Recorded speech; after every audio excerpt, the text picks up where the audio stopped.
vamos mergulhar de cabeça em uma das maiores conquistas da humanidade e, ao mesmo tempo, em uma das maiores teorias da conspiração de todos os tempos. O ser humano realmente foi à Lua? Bom, nesta análise a gente vai separar o que é fato do que é ficção. 20 de julho de 1969. O mundo inteiro parou para testemunhar um momento histórico, um passo gigantesco para a humanidade. Mas acredite, mesmo ali, naquele instante de celebração global, as sementes da dúvida já estavam sendo plantadas. E essa dúvida cresceu. Já faz mais de meio século e a pergunta continua no ar para muita gente. Então, é exatamente isso que a gente vai fazer agora: investigar a fundo as alegações, olhar para as evidências e tentar entender o que realmente aconteceu. E para começar essa investigação, nada melhor do que ir direto para a cena do crime, por assim dizer. As fotos e os vídeos da missão. É aqui que dois dos argumentos mais famosos costumam aparecer. Pois é, a bandeira que parece tremular no vácuo e a completa ausência de estrelas no céu lunar. Esses dois detalhes visuais são até hoje citados como prova de que tudo foi uma grande farsa.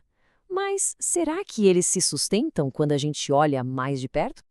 Olha, o mais curioso aqui é que a resposta para essas duas anomalias está na física básica e em conceitos de fotografia. Sobre a bandeira, ela só parece tremular porque no vácuo não tem ar para frear o movimento. A força que os astronautas fizeram para fincar a haste fez o tecido balançar como um pêndulo até a energia acabar. Simples assim. E as estrelas? Bom, o motivo é o mesmo pelo qual não vemos estrelas de dia aqui na Terra.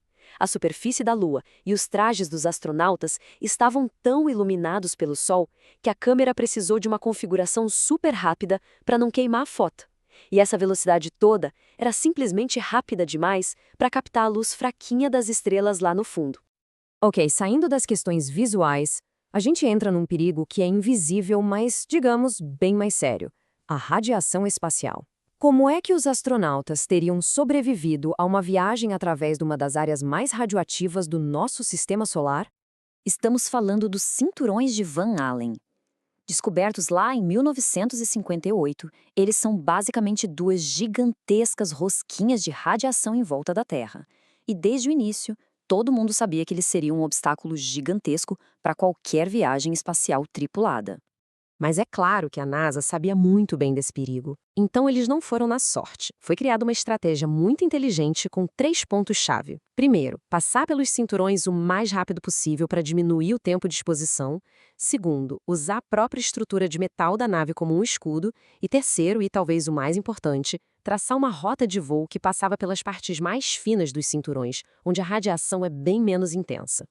E essa estratégia funcionou perfeitamente. Os dados coletados na missão mostram que a exposição dos astronautas foi mínima, mas muito, muito abaixo do nível que seria perigoso. Para se ter uma ideia, a dose de radiação que eles receberam foi menor do que a de uma tomografia de tórax que a gente faz aqui no hospital. Certo. Até agora a gente rebateu alguns argumentos. Mas e se eu dissesse que existe uma prova física, que está lá na Lua até hoje, e que qualquer cientista com o equipamento certo pode testar daqui da Terra agora mesmo? Pois é, ela existe. E essa é talvez a parte mais fascinante, porque mostra o legado vivo e ativo das missões Apollo. É um experimento que começou há mais de 50 anos e que continua funcionando até hoje. O que os astronautas das missões Apollo 11, 14 e 15 fizeram foi deixar esses equipamentos especiais, chamados de retrorefletores, na superfície da Lua. E como funciona esse experimento? É genial na sua simplicidade. Basicamente, observatórios aqui da Terra disparam um feixe de laser potentíssimo na direção desses espelhos na Lua. Os espelhos, que são especiais, refletem a luz exatamente de volta para a fonte. Ao medir o tempo exato que a luz leva para ir e voltar, os cientistas conseguem calcular a distância entre a Terra e a Lua com uma precisão de milímetros. E isso acontece o tempo todo, em vários lugares do mundo. E essa medição incrivelmente precisa só é possível por um único motivo: porque alguém, um ser humano, foi até lá e colocou fisicamente aqueles espelhos no lugar certo. É uma prova irrefutável. Mas a coisa não para por aí. Além das fotos, da física e dos espelhos, o caso a favor dos pousos na Lua fica ainda mais forte quando a gente olha para outras evidências que corroboram a história. Uma das teorias mais persistentes é a das fitas perdidas. A ideia de que as gravações originais da transmissão sumiram para esconder alguma falha. Só que a investigação oficial sobre o assunto encontrou uma explicação muito mais trivial, digamos. A verdade é bem mais pé no chão. Simplesmente, as fitas foram apagadas e reutilizadas para gravar outros dados nos anos 80, porque havia uma falta de fitas novas. Foi uma questão de economia e falta de visão do futuro, não uma grande conspiração.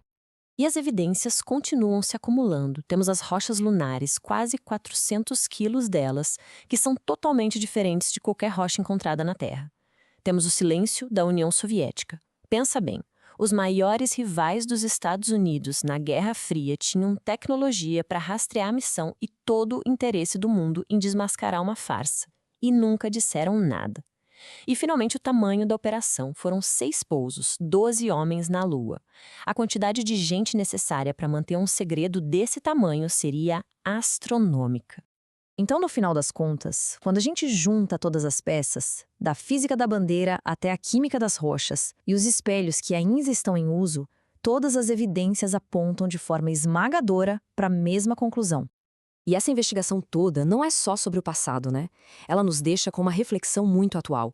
Hoje, numa era de desinformação, de deepfakes, onde tudo pode ser manipulado, fica a pergunta: qual é o padrão de prova que a gente precisa para aceitar um fato que está bem ali, na nossa frente?